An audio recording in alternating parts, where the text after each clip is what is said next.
এই তো বিয়ে করার ডাইরেক্ট প্রশ্নতে আসেন ভাই, বিয়ে করার সারাদিনে দেয়, মিনিটে মিনিটে দেয়, সেকেন্ডে সেকেন্ডে দেয়, ইনবক্সে মেসেজ দেয় তোমার বিয়ে করতে চাই, এগুলো সারাক্ষণই দেয়। বিশেষ করে একটাই ইস্যু যেটা হচ্ছে পোশাক আশাক নিয়ে অনেক সময় আক্রমণ করে।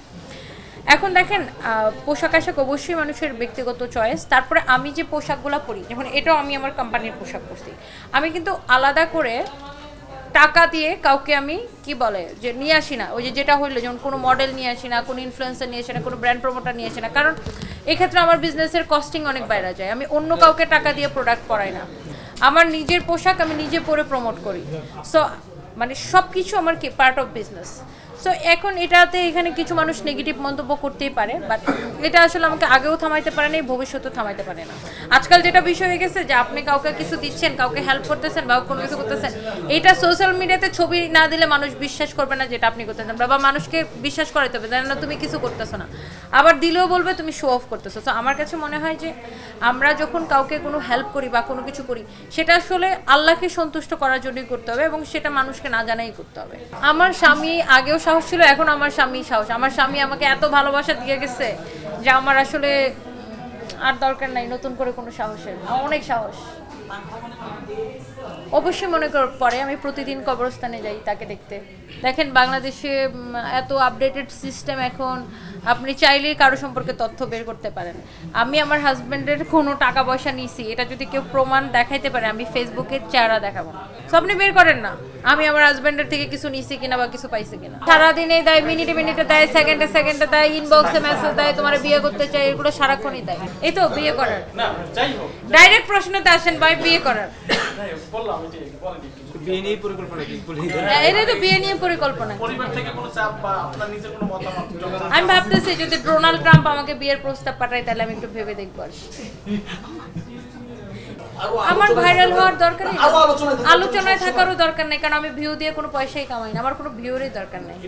আমার প্রিমিয়াম ক্লায়েন্ট দরকার যারা আমার শোরুমে কেনাকাটা করবে, অনলাইনে কেনাকাটা করবে। আপনারা ঘুরে ফিরে আমাকে একই কোয়েশ্চেন করতেছেন, বিয়ে কবে করব, আপনার পরিকল্পনা কি? আপনারা সবাই স্পেসিফিকলি ওই একটাই ঘুরে ফিরে এই একটা কথাতে আসতেছে। তো আমি অনেকবার বলেছি, আমার মানে মন্তব্যটা ক্লিয়ার যে আমার বিয়ে করার কোনো দরকার নেই।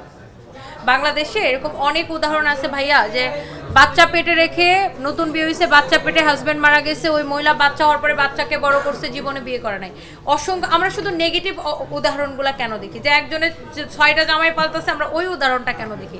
একজনের যে জামাই বাচ্চা পেটে রেখে মারা গেছে, মহিলা যে আর বিয়ে করে নাই, ওই বাচ্চাকে যে বের করে জন্ম দিয়ে তারপরে যে বাচ্চাকে যে মানুষ করছে, পজিটিভ উদাহরণগুলো কেন আমরা দেখি না?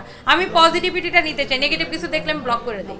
সামনে তো দুটো দিবস আছে, যে ফাল্গুন উৎসব আর হচ্ছে ভালোবাসার দিবস।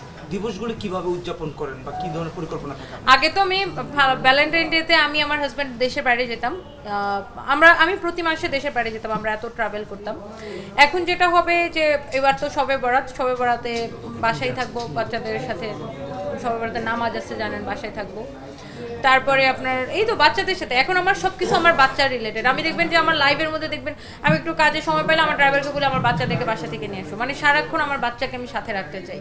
না আমার কোনো কিছুর জন্য রিগ্রেট ফিল হয় না, কোনো কিছুর জন্য আফসোসও ফিল হয় না। আমার জীবনে একটাই আফসোস, আমি আমার জীবনে মানে এমন একজন মানে ফেরেশতার সমতুল্য, মানে ও আর একটু ভালো হলে ফেরেশতা হয়ে যেত, এমন একটা মানুষকে আমার জীবনে আমি পেয়েছিলাম, যে মানুষটাকে আমি হারিয়ে ফেলেছি, যাকে আমি বাঁচাইতে পারিনি, আল্লাহ তার আয়ু রাখে নাই। আমি চেষ্টা করেছি ভাই, আমি 3 মাস 11 দিন সে লাইফ সাপোর্টে ছিল, আমি আমার সর্বোচ্চ চেষ্টা করেছি, আমি পারি নাই। এখন দেখেন আল্লাহ যদি কারো হায়াত না রাখে তাহলে তো আমাদের কিছু করার নাই, বাট এই আফসোসটা আমার সারা জীবন থাকবে। এবং আমার বিশ্বাস যে আমি মরার পরেও, মানে আমরা জানি না আসলে মৃত্যুর পরে কিছু কি হবে না হবে, সব কিছু আল্লাহ জানেন, বাট আমার বিশ্বাস যে আমার মৃত্যুর পরে নিশ্চয়ই আমার হাজব্যান্ড আমার জন্য অপেক্ষা করতেছে।